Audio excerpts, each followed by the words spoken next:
దేవుడు అని చాలా మంది అనుకుంటారు, కానీ కులాన్ని మతాన్ని మార్చే దేవుడు కాదండి. మీ మనసుని మార్చే దేవుడు. ఒక మృగంగా ఉన్నవా ఒక మంచి వ్యక్తిగా తయారు చేసే దేవుడు అండి యేసు ప్రభు. ఎందుకంటే మా జీవితంలో మా చేతి మీద చూడండి పచ్చబొట్లు ఉన్నాయి. మేము ఒకప్పుడు తాగుబోతులాగా ఉన్నాయండి. సిగరెట్, గంజాయి, టాబ్లెట్, ఇంజక్షన్లు తాగుకుంటా సికింద్రాబాద్ లో తిరిగేటోళ్ళము. మా మీద ఎన్నో కేసులు, పోలీస్ స్టేషన్లకు వెళ్ళేటోళ్ళము. తల్లిదండ్రులను బాధ పెట్టేటోళ్ళము, మమ్మీని బాధ పెట్టేటోళ్ళము, డాడీని బాధ పెట్టేటోళ్ళము. మా జీవితంలో సంతోషం అనేది ఎప్పుడు లేకుండే. మా ఊర్లో కూడా, మా మల్కాజ్గిరి పట్టణంలో కూడా నేనంటే చాలా మందికి ఇష్టం ఉండకపోతుంది. ఎందుకు?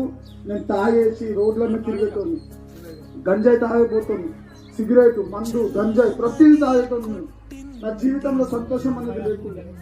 నేను ఎన్ని గుట్టలు తిన్నానంటే గుట్టలు తిని తిని తిని లాస్ట్కి నాకు 2 ఏళ్ళు పోతాయి నోట్లకి. ఈ 2 ఏళ్ళు తప్ప నాకు నోట్లకి ఇంకా ఏళ్ళు పోవు, 2 ఏళ్ళు పోతాయి.